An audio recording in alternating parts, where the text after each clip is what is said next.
Under arrest. Look, I'm under what?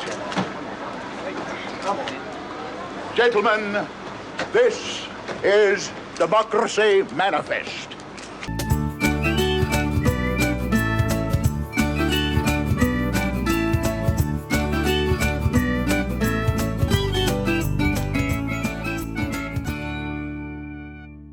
Welcome to Silly Wales, where we're back again.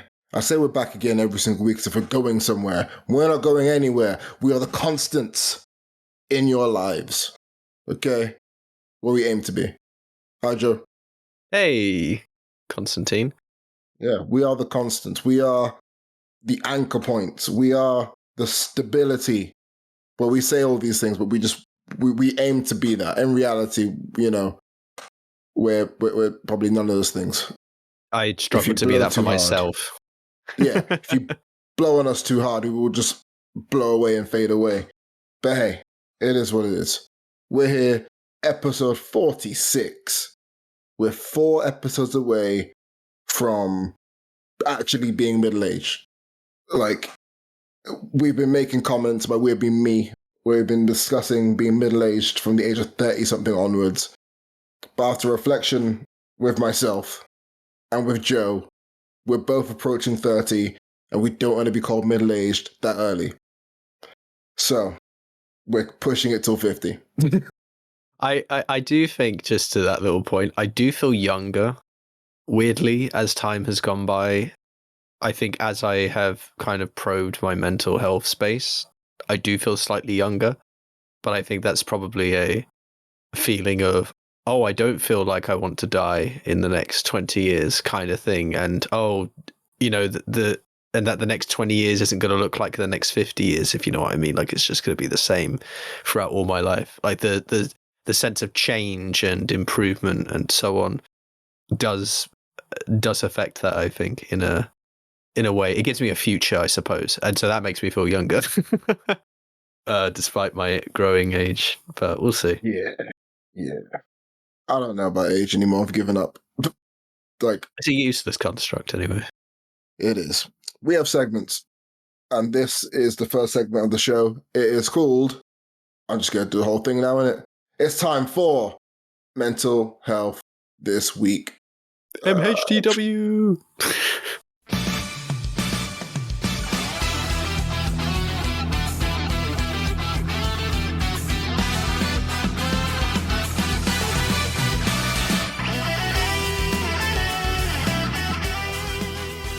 Yep, Mental Health This Week. We have articles from the past week in mental health, and this is a big one.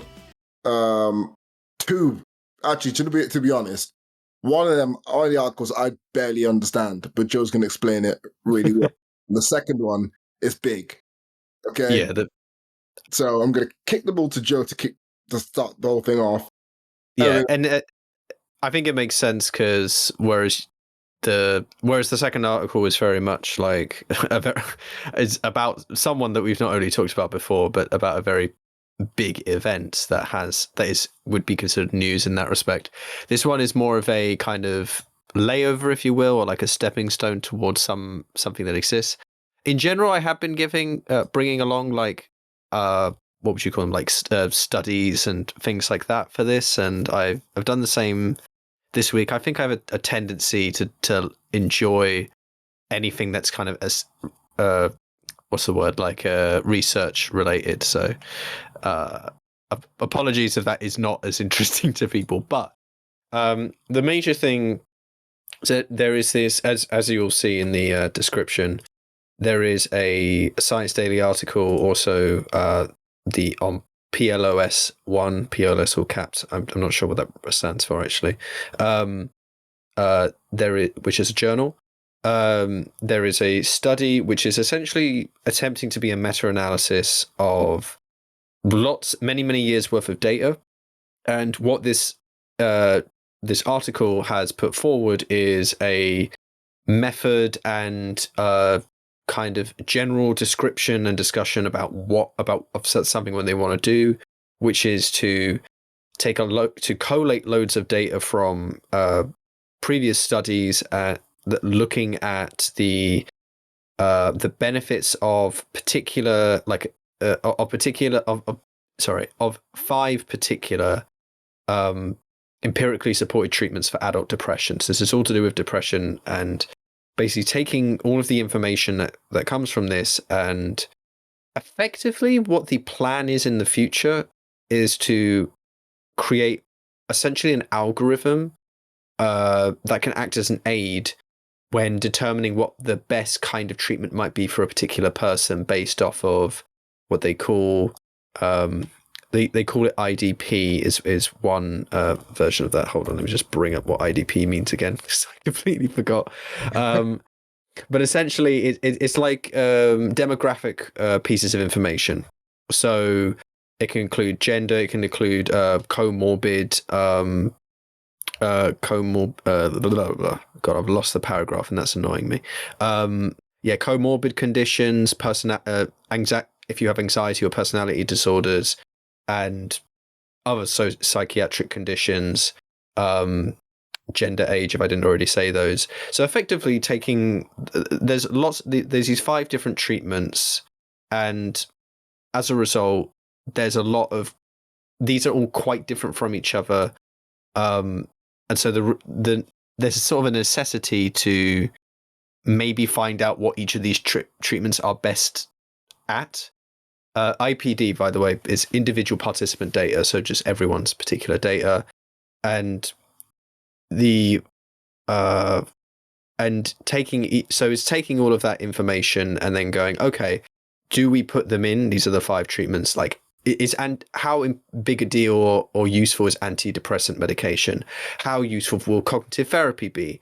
Behavioral activation. I believe cognitive therapy includes CBT, like cognitive behavioral therapy, I believe exists in that. Yep. Behavioral activation, interpersonal psychotherapy, and what's called psychodynamic therapy, which I believe is like a particular kind of like deep talking therapy of a particular kind. So these I'm not like specifically, I know about like a little bit about this because of like, I don't know, psychology A level, but I didn't even complete that. And even when I look at these, like some of these words didn't quite, I don't know what psychodynamic therapy is, for example. I don't think I've ever heard that in my life. It's not really relevant because they are not epistemologically, they're supported empirically. There you go, empirically supported. So these are treatments that exist, and they are being used. And it's effectively like, hey, if we can find out that, that this particular kind of treatment works in this case for someone, there is nowhere that it is said, and this was something I was interested in whether they were going to add, because by the way, it could be completely worthless as a demographic, but like I was wondering if they were going to put like culture or ethnicity things, or like even religion as part of this. I don't know. I imagine, based upon the information they have gathered, whether or not that's even relevant or not, which I would guess that largely speaking, things like ethnicity, for example, is not relevant. Religion might be, because there might be particular kind of avenues of discussing things, that work a bit like how with alcohol addiction, for example, Alcoholics Anonymous is necessarily like created from a religious perspective. So you can not be religious and use it, and they have like a way of you following their 12-step plan, even if you're not. But it might be that there is another version of this that's better, for someone if you're dealing with addiction in that respect. And things like cultural specific things, like I doubt that they would ask about things like, about things that aren't like ethnicity. Like if we're just, this is a US study, so, well, it's actually not, because this includes one university from Netherlands, so that's not quite true actually. So in fact, having said that, maybe there would actually be something like, not ethnicity maybe, but nationality or something like that. But regardless, the idea is that this is something you could easily do yourself, like as a patient. All you would need to do is just provide your personal IPD, like, what's my age, what's my gender, what's my, and describing the things that you already know about yourself that can be described. And this could act as an aid, especially with a lack of data for a particular person, or if a person has to make a decision on the fly, and also outside of like more professional people, something like could your GP, for example, who is not necessarily like set up for this, at least push you in the right direction first, more so than because they're going to refer you to something. So would it be better to refer you to this thing over this thing, like assuming you have multiple options available to you? And I'm sure that there's lots that can come out of this that needs to be looked at in terms of, you know, overview of the of whether it's working, obviously, and so on. But the idea is just to say, like, hey, let's try and create a generalized model that people can use in order to more effectively get treatment that is actually weirdly more individualized to them, using a kind of like generic model that determines sort of where it's best. And the actual like effort, like the actual efficiency of this, like how useful it will even be, is completely unknown to me. I'm not like trying to. I try to get. I'm sometimes giving stuff in like a science way where I'm not saying that like something is good or something is like necessarily going to be really effective or useful. Sometimes I just find things to be interesting within this perspective, but I really don't have a proper sense for this because this is sort of because something that actually actively is like, okay, let's take these bits about you and like decide where it's best for you to go. It's just something that I have, and especially the differences between these particular therapies. I know, you know, for example, medication is a particularly different from like cognitive therapy, right? So there's a big distinction there. But medication might, you know, there might be something about you which actually, based on like even medical history that you might already have, that suggests that medication is not a good idea for you.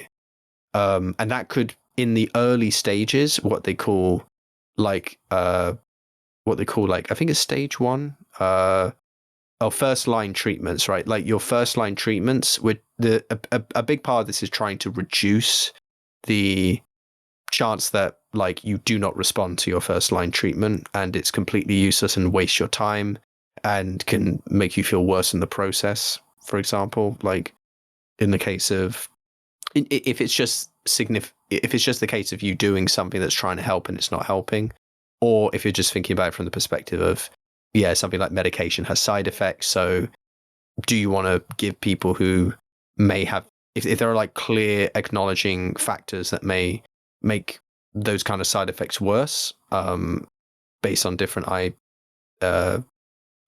keep getting IPD and IDP in my head. IPDs, if there are particular IPDs that could actually suggest that medication is not like a good step initially, then, you know, then that would be helpful. All of this should be taken alongside like actual professional like thoughts, but I think that there is something to any kind. I like generalized things you can do that are going to be based off data to push in a direction. And honestly, what may come out of this is that none of this is that useful or it doesn't really work in practice, right? And if it doesn't, then that will be good enough as well. It will actually push for the idea that there needs to be a significant, that the actual emphasis must be away from general and towards case by case. And it's not that general is just worse than case by case. It's a necessary, not evil, but it's a necessary like thing. If you're going to have a system that works around trying to help people, you need ways to easily give people, like push people in the right direction. And you can't always have case by case. So it's not so much I don't look at this just as a necessary evil. It might turn out to be a necessary good in that sense. But as long as it is actually helpful and it's not just completely like useless and doesn't say anything, then perfect. But I just like kind of drawing people towards these kind of studies and these kind of objectives, I suppose, and also getting people to think about what kinds of objectives in science we should be looking for it with regards to like with regards to treatment, with regards to patient interaction, diagnosis, etc. Because it all needs to happen at some point, and the question is what kind of system do you want to see by the end of it? like it seems like we need to head in a direction anyway, as you said, where we're actually getting specialized care for individuals rather than a blanket care system. And we're at a state now where if this could avoid people going through trialing 3 or 4 different medications to find the right one, having to have unnecessary scans or having to get their friends and family to fill out 45 different questionnaires to see whether they actually align with this and all that stuff. It's a hassle. It's an administrative hassle. But it's a necessity because, how are you supposed to know if this medication's good for you and the other one isn't good for you? You have to try them all. However, we should reach a point now where we can probably have a rough idea of what medications would work and what medication wouldn't work. For example, I was on SSRIs, which never worked. But when I said I need to swap, they were like, "No, it was fine. You have to give it time to work." It's 2 months and I'm feeling worse. Like, if I could skip out all of that, that'd be great. But the reality is that the patients are in a rush, and the patients, especially if they care about the fact that they're not feeling great mentally, they're not showing any sort of timidity. They want to get the answers to their questions. But GPs, they're never going to rush anything, They're never going to rush anything. There's no need for them to rush anything, so they're not going to try to rush anything. It's a process and it takes this long. And they'll always give you the guideline of how long things are going to take. But in order to cut down things like waiting lists, in order to cut down the anguish and the anxiety that comes with making these healthcare decisions, if something like this is actually implemented in some way, shape, or form, as long as it's done correctly, like in most things we discuss, it could be a game changer, Yeah, I think the speed is good, and I think I think to prevent the situation which sometimes happens, which is just certain professionals will say you should do this thing, and they say that to basically everyone, kind of like with your SSRI situation, right? I think if it was very clear that that medication wouldn't help, then, and there was something that suggested that, then it would be much harder to, assuming that this was available to whoever, that this kind of information was available to whoever it was that asked you about it or gave you that prescription or whatever. If this was a person who did that all the time, then it would be harder to justify in a sort of in a larger set, professionally for them, it would be hard to justify, but then maybe in a larger sense, in the healthcare system in general, it would be much easier to kind of go down the list of what makes sense the most given data prior, and being able to work off that seems like a better start point, at least, compared to someone just using the same, just using one, it's like a broken clock being right twice a day isn't actually a very good win rate if you think about it in terms of success rate.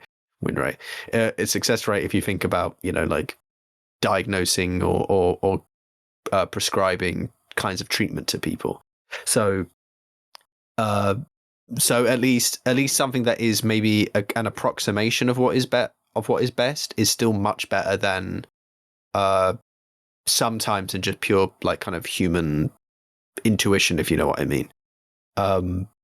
And again, yeah, like you said, this is not to say that we take the human out of it, and importantly, it's definitely not to say that this is that we want to make a blanket broad,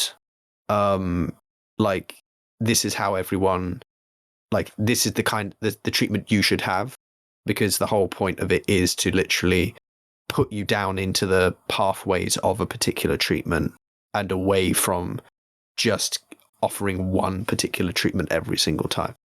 So it comes down to whether their methodology works and whether the data is enough, given the factors they want to include to actually provide a full picture. Yeah. Yeah, again, like with everything we discuss when it comes to like from Science Daily, these are things that we'll probably end up recircling back to in months to years' time. So Yeah, totally. Science is sometimes slow. on to the next. Mm-hmm. Event Cool. time. Here we are. Our best friend, Joe's uncle, everybody's favorite man of the year. I'm not talking about the song by Schoolboy Q. I'm talking about the one and the only Robert fucking Kennedy Jr.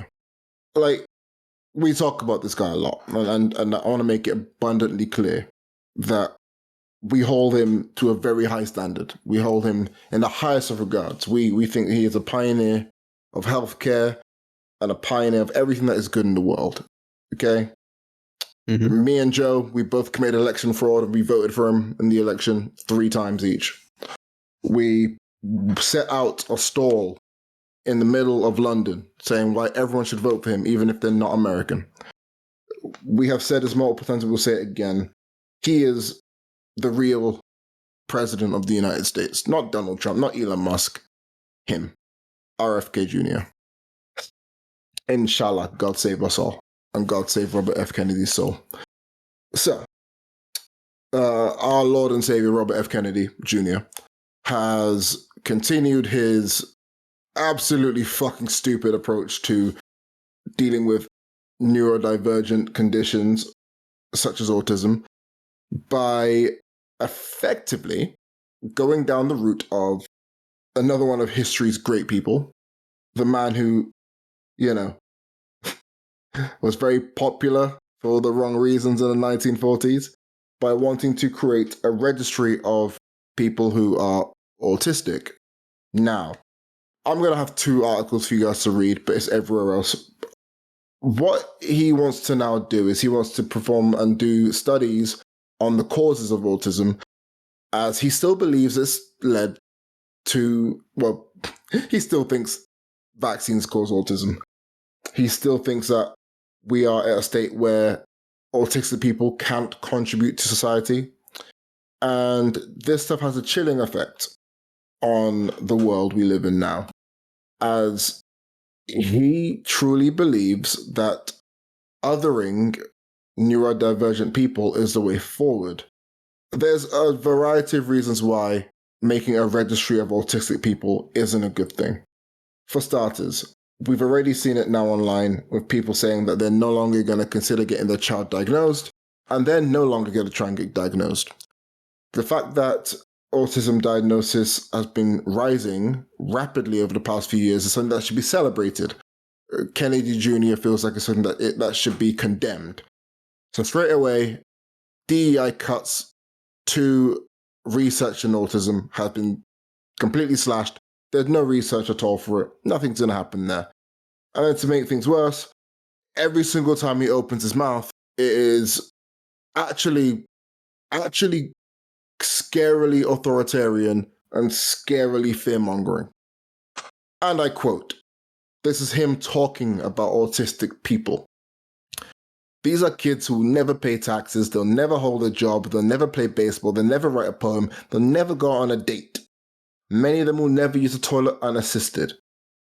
And we have to recognize that we are doing this to our children and we need to put an end to it. What does that even mean? This is what the Trump administration is all about. You can never really quantify the nonsense that they're talking about, so you end up having to sift through things and trying to pick things apart. And whenever you try and present this to somebody who supports this, they just go, oh, you're reading too much into it. That's not actually going to happen.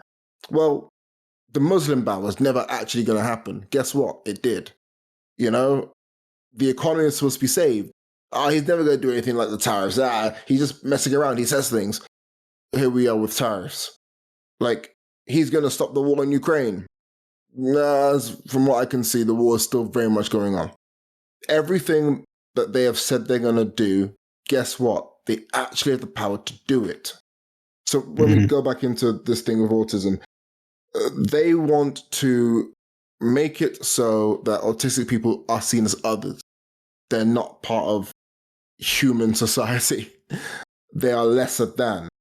They want to create registry. They want to also pretty much have every single bit of information they can get from autistic people. They want to have the information.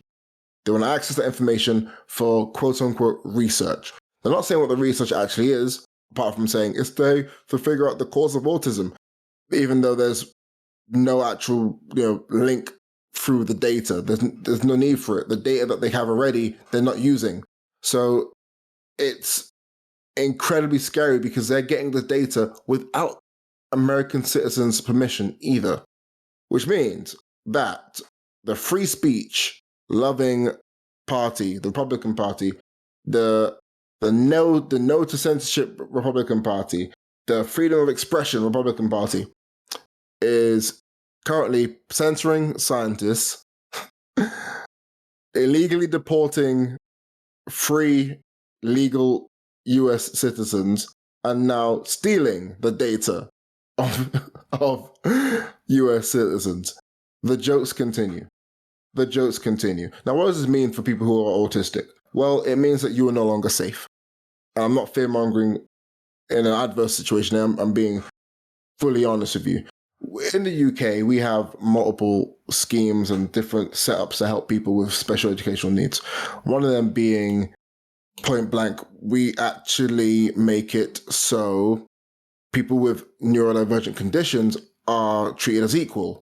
And people who need support, they're given support.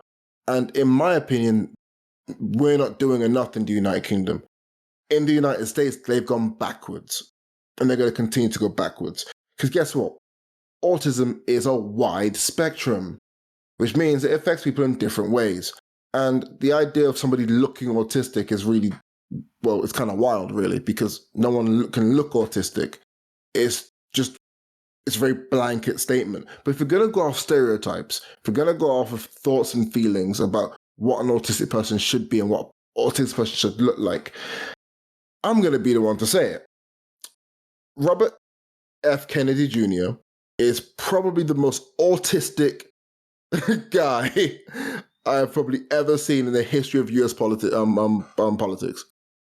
There's no, if the registry was made today, he would be the first one on it.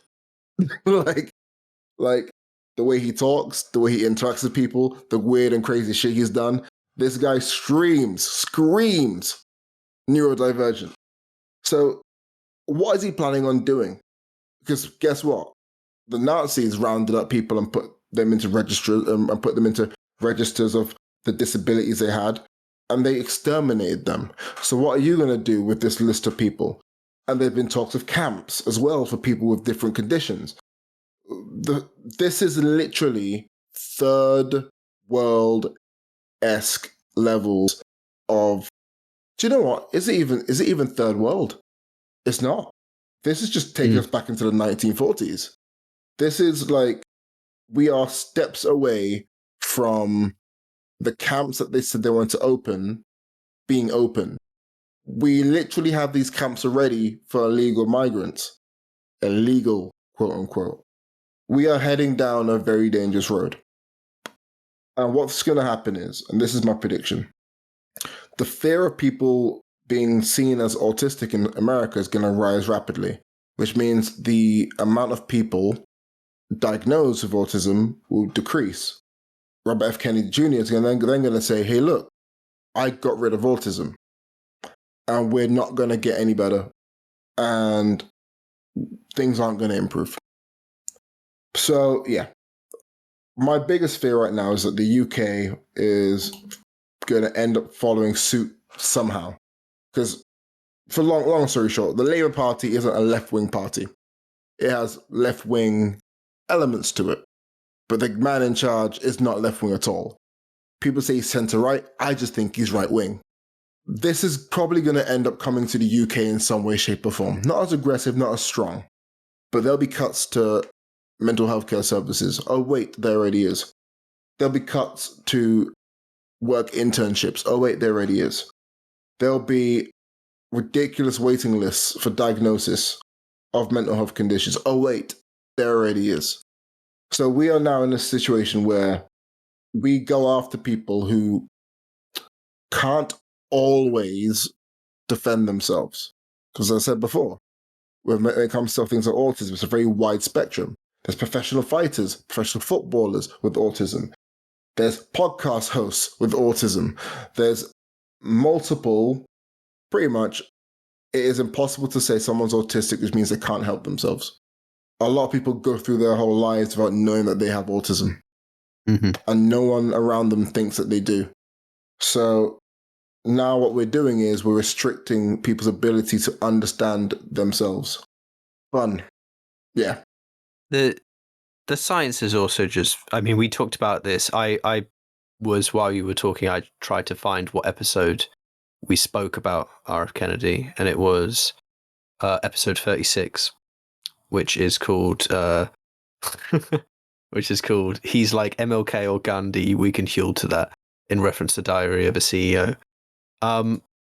But it is stunning, just, you know, him in his position at the time. We just commented on, okay, there's a scary element to having someone in his position with some of the views he has. There's a problem there, and he needs to be scrutinized, and he should have been scrutinized prior to being put on it. But again, that's Trump administration, so whatever. Well, the thing is, sorry, Joe, he was scrutinized and he was attacked heavily by multiple members of Congress, because that's what happens. But the reality is that you can be scrutinized a lot, but no one can really stop you. So people outwardly said, you were against vaccines. And he was like, no, I wasn't. Yeah, you were. Here's the proof that you were. I wasn't. I don't remember this. That's pretty much all it was. Yeah, I suppose there's an assumption I make with the word scrutinize, which is that there should be some reaction to that. That there should be some kind of, like, you know, thing that happens when someone gets scrutinized and found to be clearly underqualified for a position. I suppose that's my naive sense of the word. So allowing for that, I feel that there should be some recompense for having and outwardly talking about, even in opening speeches, like clearly wrong, fundamentally wrong ideas. And, you know, I mean, just like reading through this as well, both kind of the Independent and the Guardian both tackle this in different ways. Like they give different, you know, they talk about different kind of specifics around the kind of the defense against it. Sorry, the sort of, you know, against what he is saying. From like, hey, look, we already know that it's 80% is like pure genetics, and then there's like 15%, which is kind of which is based around like stuff that occurs prenatal development. So, for example, having, I believe it was rubella, which hilariously, MMR vaccine stops you having rubella, which could potentially cause a kid to have autism, just ridiculous, like, levels of comedy. You know, how wrong you can be as a person in this position. Even down to the words he uses, like an epidemic, like that's how this works. Like it's so bizarre. But it's not just bizarre, like I said, because I want to get away also from just saying that it's a case of he's an idiot, because that's not really how you should view problematic people. In one, because they might not be. They might be doing it on purpose and you don't know.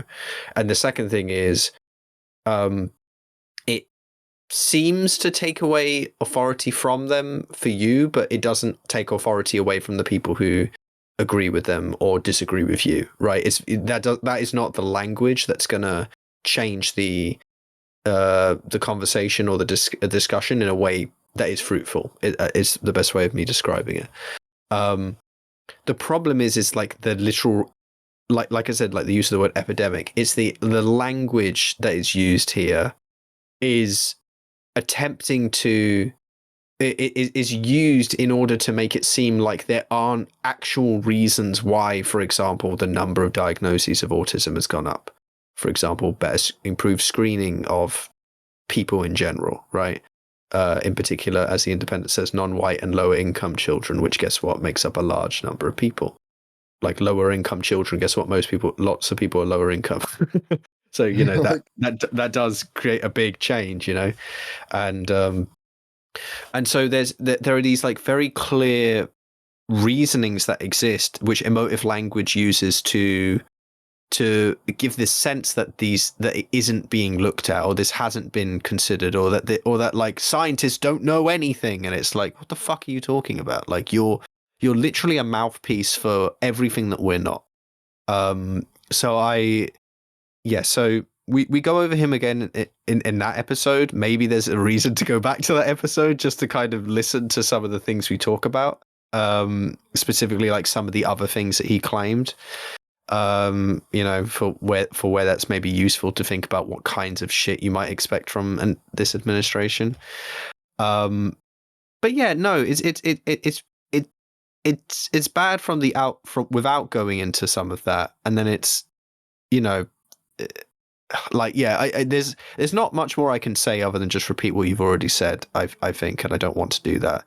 I don't want to harp on it, but yeah, I mean, like you said, that quote you gave about they will never do this, they will never do that, they'll never play baseball, etc., is such a fearmonger strategy that has been around for a long time. Like, obviously you've alluded to it, and is obviously very present.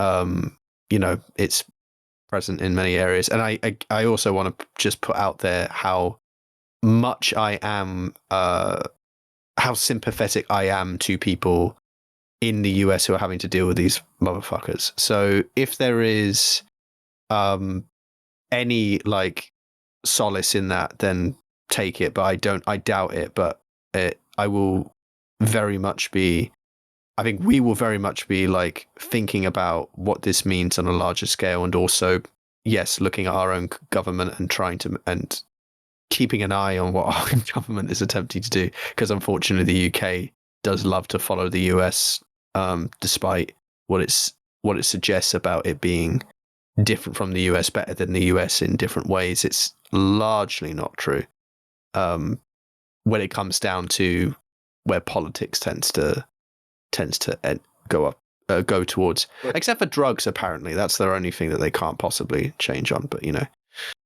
Well, that's the thing. Says who, really? Because Texas hasn't legalized weed yet, to my knowledge. Oh, of course. So I should be clear. Like, it is in, you know, I mean, there is just I suppose the federal law is different, I guess, and that's the thing I'm comparing it to. But yeah. But I give it 10 years, and I'll give it now. We'll start having a conversation about marijuana being banned again. Something to do with religion. So I give it 10 years, and there'll be serious conversations about whether it should be legalized or not in the United States. In the United Kingdom, we're never going to get it. Keir Starmer outwardly said, nah, he's not about it, which is great, because he said the research says it's not good. The research was 15 years old. We're now in 2025, and he's still going out, the research. So also, there's research around that time that suggests the opposite. So yeah, I'm just, because he's a dopey cunt. Yeah. You can have a personal opinion on it. I get it, but I just dislike I dislike the way that any of this information is put out like it's objective fact versus a particular one study that you like versus another. On the topic of back to RFK, so he's outwardly, as you mentioned, Joe, going against what scientists say, but it's very clear there's a gathering consensus that the cause of, well, I hate the word cause, but the primary cause of autism is a genetic thing. We discussed genetics last week, actually. Yeah. And though it's not the definitive answer, it is everything points to that. All roads point to it being a genetic case, including scientific theory as well. And RFK's opening statement, pretty much, as he took the healthcare job, is that we're going to find the culprits. And we're going to look at mold. Okay, we'll go to J.K. Rowling's house. You'll find lots of it there. And, you know, we're going to find food coloring. So now they're going to get rid of food coloring and lots of cereals because they cause autism. We're going to look at pesticides. We're going to look at the air and the water and the medicines, which I find really funny because he then says we're going to look at ultrasounds as well. And he, despite there being proof that none of these things can actually cause autism, he then said, well, there's going to be people who don't want us to look at the environmental exposures. It's a direct quote. Which I find really, really funny because it's the idea again of creating a mental divide where, the scientists are trying to stop us from finding the truth. The scientist's job is to find the truth. A scientist doesn't care about what the answer to a question is. They just want to find the answer. Which is what makes science so interesting because, in my field, which is psychology mostly, right? If we do a study on the development of children's independence in a family setting, the biggest crucial barrier we had at the time was that all the results were very Western based. Mm-hmm. So it was this idea that the global North, as in the United Kingdom, United States, all the countries there, had all the answers. We never looked at the global South. So we never looked at sub-Saharan Africa. We never looked at parts of Asia. We never looked at different cultures. So all of our answers were pretty much collated from one region of the world. When we expanded it all, guess what? Everyone's knowledge grew. When we connected dots from different places, everyone's knowledge grew. But to then shut out the same, but say we took a different view to it. Say we went, hey, we think that there's better results if we interview and discuss and research with everybody, but we can't have the public know about this research. So we're going to just keep it to the global North. That just sounds stupid. Right. And in science, if something's stupid, guess what? They tend to not do it, which is why they're not looking into food additives because they know there's no correlation to it. It's not something that factually makes sense. And scientists already said, hey, could be environmental stuff into it, and we will look at it. But right now, we're looking at the genetic side because the genetic side is where we found evidence that it could link. But no. It's not good enough. Not to mention that it's ridiculous to imagine that there is some kind of agenda with this, because across all the different potential things that a person could have or anything that science has really looked at, it's not even like genetics is the first thing people care about. It's not like genetics is is like a really hot button thing for the majority of scientists to want to look at. I mean, even if you think about it from a political perspective, right? Talking about something in terms of genetics is slightly worrying, whenever you talk about it, because it's like, oh, okay, well, so we're saying that you're kind of born with it and you don't control it and things like that. And sometimes that can be a scary thing to suggest within to people, just because they will take it into, the areas of fucking eugenics and stuff like that. Not the scientists, but the people who hear this kind of information and say, oh, well, this person is genetically wrong or something like that. Or, oh, well, I think then that autistic people, oh, that must mean that black people are more autistic because I'm going to decide that some race or whatever is inferior in some way. So it's not even I would suggest that genetics is somehow the corner or the area in which science tends to look at.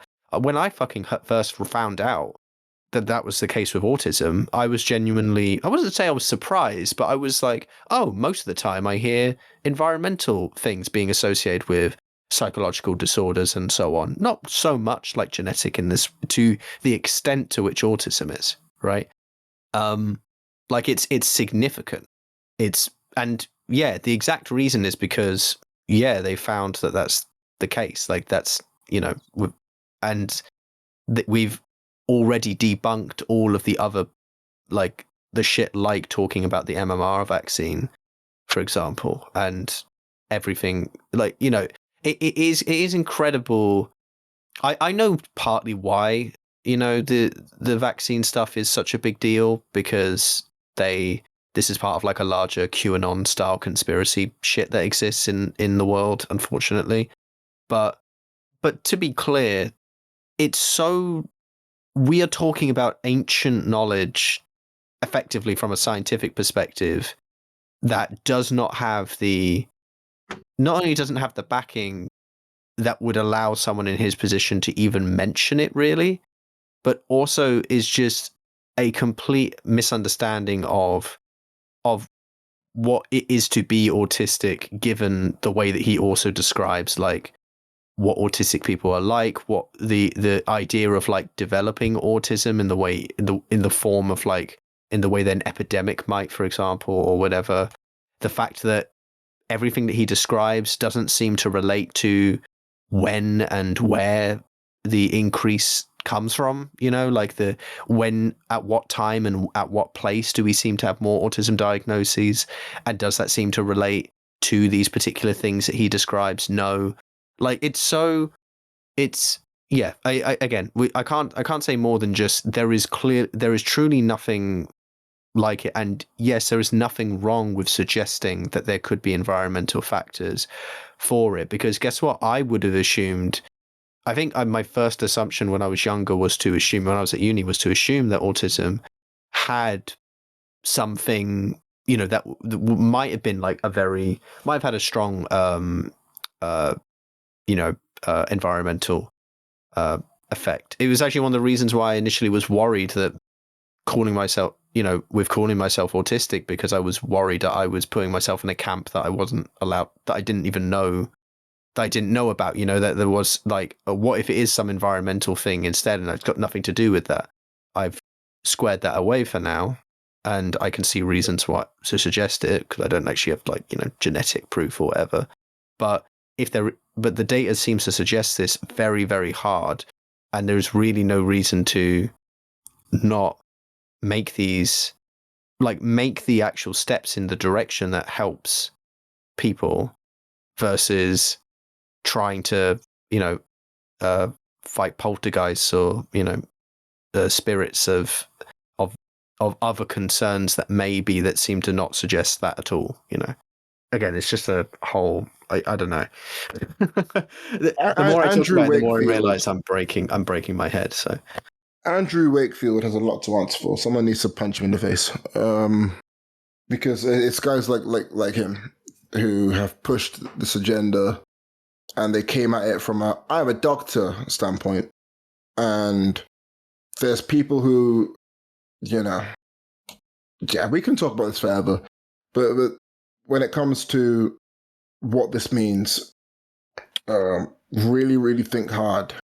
If you're listening to the show and you ticked Trump as your vote for the election, I want to really think hard about whether or not that was your best choice, and what you plan on doing now. Because in my head, well, to put it bluntly, there's no universe in which this was a good decision, and the world will pay for it. That's it, really. cool. Not Right. cool, but cool.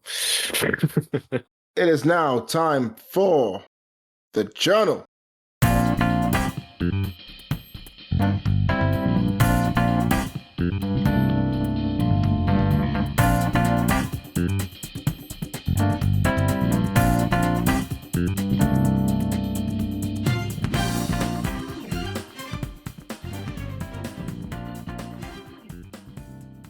Yep, it's time for the journal. Who's first on this thing? Oh, it's me. Yeah, because Joe has nothing to say.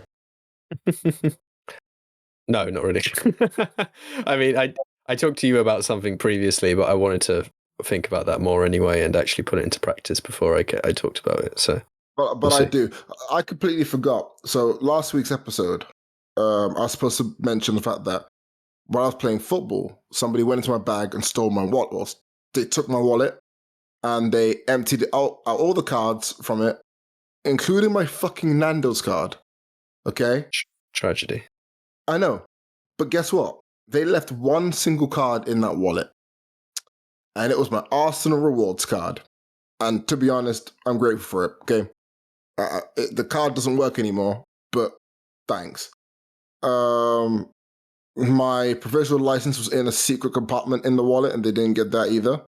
But yeah, they stole that, and they stole like a kid's phone as well. They took his mobile phone, and it really re-emphasizes like keeping track of all your stuff and just making sure you're looking after your belongings. Because not like, well, I would love to say it wasn't out of my sight. It was right next to me. We were playing football, and the bag was just like on the side of the pitch. So this all happened. Like, don't know how and when it happened, but it did happen. Really, really sucked. It could have been worse if this, like, my phone was deeper in my bag, so they could have definitely taken it. As was my work phone, which is like it's an iPhone fucking 16, man. Like, I've never had a phone so good before. It's weird. But yeah, that happened. I got all of my cards cancelled within like half an hour. And then I had to order new cards, and I got my new card like 2 days ago. It was tough. I hate feeling like someone's invaded like my privacy like that, and it's not a fun feeling at all. I've been slightly more paranoid about it happening again recently, so that was a thing. And then now we're in modern day times. We're back. I have just returned. I say just returned. I returned on Sunday evening from visiting one Joe, and it was fun. I went to Worcester for the first time. It was an experience. I saw Joe. Yeah. I saw Kestis. I saw Kestis' fiance. I saw Kestis' 60,000 rats. I saw Kestis' cat. I saw Cathedral. I had a fry up 2 days in a row. I had a good Airbnb. We played board games. I didn't win a single fucking board game. No, you didn't. 5 different games, and then we played Cards Against Humanity, and like, I don't get it. So I had a friend with me, and I brought them up to meet everybody. I was like, hey, dipshit, meet the other dipshits. And this dumbass met all of my friends, won at board games, and then proceeded to win at Cards Against Humanity. They And do. just like, I'm gonna just say this here: the audacity to be winning at Cards Against Humanity and then be like, "Oh, can I have some of the vape, please?" And just took a hit of the vape. I was like, "Oh, look, I own this shit. Fuck you. How about that? Okay, I don't have a lot, and you're taking things from me. Okay, I find that hurts me. Like, this is like the Gen Z version of like pulling out a Magnum and shooting someone in the head and taking a hit of a cigar and being like, all in a day's work. Like, you know, well, like, who are, like, this is what Silly Wells is all about. Okay? These traumatic experiences have been painful. It's funny. I almost won that Cards Against Humanity game. If it was pretty close between us. I think that definitely my sort of host and desire to like care for you very much also extended to them, where it's like I really wanted you both to appreciate the fact that you come, because not only had you haven't been to Worcester and you hadn't seen me at Worcester. I was also thinking about this. When was the last time you saw Kez? Like 8 years ago. No, more than that. Like, it can't be that long ago. 8 years ago? Bro, when did you guys leave to go to university? How old are we all? You've genuinely not seen him since then? Nope. I'm trying to think if that's actually possible. I guess it must have been. It is. In my head, I'm like, there was a period of time where we used to come back. He like there never was maybe came a back year properly. or two. But yeah, he didn't come back as much as I did. And I don't think cause I'm thinking about the years now. Like like maybe the first year I can imagine it, but after that I don't actually think he would have as much. So yeah, it's been a very long time since you two had met each other. So I think obviously you've spoken to each other much more recently. God, it's fucking good that you've seen each other, given that we're going away. Yeah. But like, and I already knew that it had been a long time. I just hadn't really done the maths in my head to actually work out like, oh shit, that is that long ago. But you know, I was essentially all of that energy was like going to both of you. So I was just like, I want you both to like have such a good time. So for me, I just didn't notice like so much of that, like of that discrepancy or like that, or anything like that, because I think I just wanted you both to enjoy yourself as much as possible. And it was nice meeting them as well. Didn't know like that much about them, so it was cool to actually like meet them. I mean, A you'd spoken fucking about them cunt. in the past, but Yeah. but like for me to actually meet them, it was cool. So honestly, I kind of had like a moment of revitalization when I was in Worcester, and I was like, oh, I need this. I need this apartment. I need this life. I need this energy. I need this feeling. Like I arrived to Worcester before my friend did, and had a moment of like an hour or so of walking through the streets of Worcester, and I was like, oh, I like this place. But I like any place where I know I'm fully free. You know, for sure. there's something really sad at the moment with me because I'm in between houses and all that stuff. So I'm plotting an escape to move out from my family home, as they call it. And the feeling I get is going home is the best part of a journey, but I hate actually arriving back at home. And there's no rhyme or reason for it, you know. It's just a thing that exists. And I love traveling. I love organizing traveling. I love getting on a plane. I love getting on a train. I love walking places. It's just traveling is such a fun thing. And everyone I know hates it. They're like, oh, it's so stressful. Like, I hate traveling places where I'm in a rush, like traveling to work and all that stuff. No. Going away and traveling to travel away was so much fun. Like, my favorite part of wrestling shows was traveling to like a random fucking seaside town and whatever, only to rest for like 5 minutes, you know? Like, you've got a lot to cherish and take in. So for traveling to Worcester was great. My headphones died halfway through the journey, and I was like, oh God. And I just felt like at peace. I was playing Football Manager. I've sold Kestis to Sevilla. Like, it's just, yeah. It felt at peace during the whole week. Yeah. I'm glad. I mean, it's and yeah, like you said, like it's a very different feeling, like going somewhere where you feel totally free and then like actually living somewhere or something like that. And of course, I wanted to offer you like whatever you asked for, or like, you know, I gave you recommendations about things to do. We did do a walk along the river. You ended up going in a fucking like boat, which I didn't know existed, which is funny. Just a historical boat crossing that's been there for, what was it, like hundreds of years, like over 100 years, which is awesome, but something I didn't realize existed because it's only around for some of the year. And for me, it was great as well because I feel like now not everyone who matters, because there's lots of people who matter in my life who I'd like to see in my place, if that makes sense, because it does make a difference, I think. But being able to, I think like I've hit the like, you know, I've hit my family and I've hit my extended family. Like I've hit pieces of both now. And, you know, I mean, you never even saw my house because there wasn't really a reason for you to come to my house exactly. And it would be slightly complicated for reasons of a dog. But apart from that, like, you know, you got to, even you just going to like, you know, Cassis's house and Demi's house and things like that was, all right, Carl, was, no, that's a motorbike, was very like, that was nice enough just to, because, and again, this is a weird thing as well. I really like the idea of, and it's the same with my parents coming to my house. I really wanted them to at least come inside at some point, because I just really wanted them to see a place that me or my friends live, you know, like that's part of like our place in Worcester, not just like, you know, and not just the city and you just experiencing an Airbnb, you know?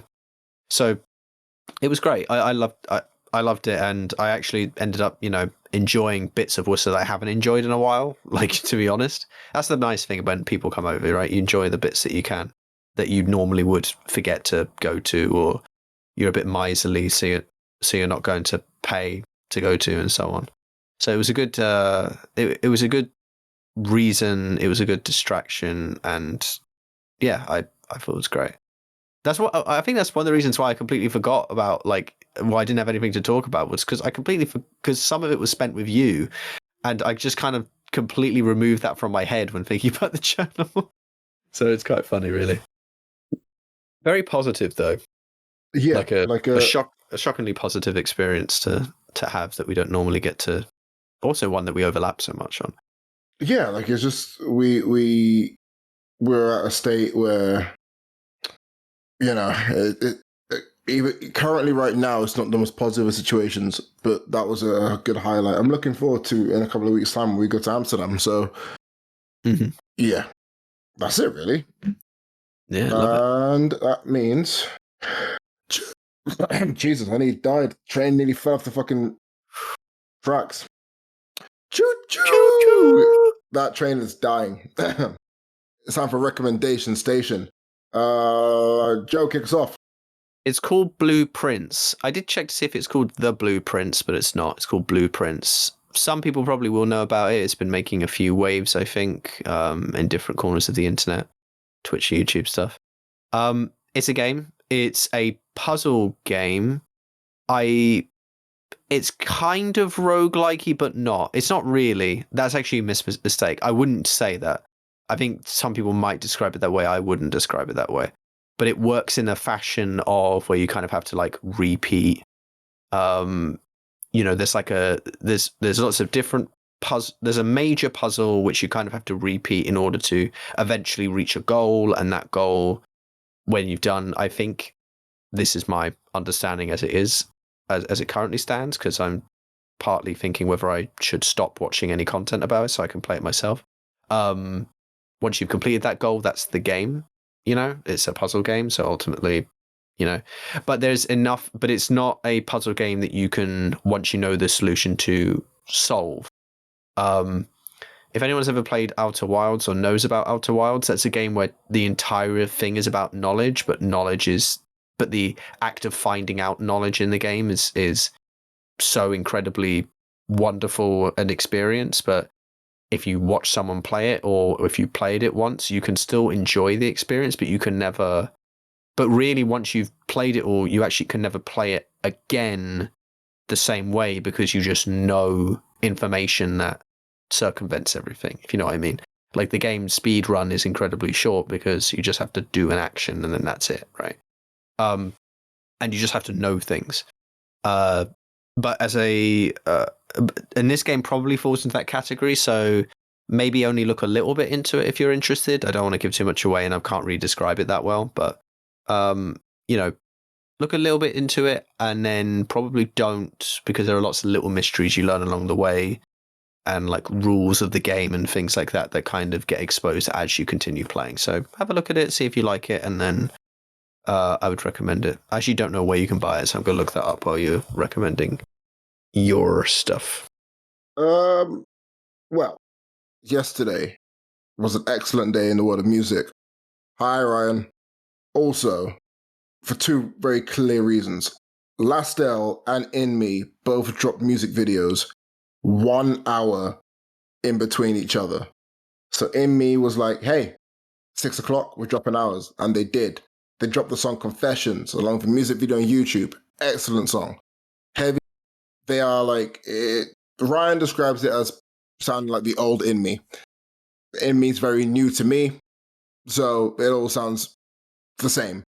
But it's hard hitting, it hits you where it needs to hit you, and it's just, well, it is something that would either get you pumped up and ready to go and make you thinking about the things you've done in your life. The song is called Confessions. It's now on all streaming platforms. Give it a listen. 7 o'clock, Lastel was like, hey, we're joining in the party too. And their song, Tired Eyes, was released by a music video. Now, this is going to go up, and you've missed the chance to listen to it, which is really sad. But at the end of the Tired Eyes music video, about 4 or 5 minutes plays of anonymous voicemails that fans of Lastel was able to phone in and send to the band, and they edited it into the end of the video, and it's messages to people who they've they've missed, people who've passed, people who haven't even passed, people who they've hurt, people who were victims of people who've been hurt. Pretty much whatever was on your mind, you could call it in. It is a beautiful 4 minutes of just raw emotions. The band is only going to keep it up for 24 hours. This is the 24th hour, so it's probably going to be gone by the time this comes up. I'm going to guess this episode will be done by Saturday. It's the 25th, so this episode should be up tomorrow morning.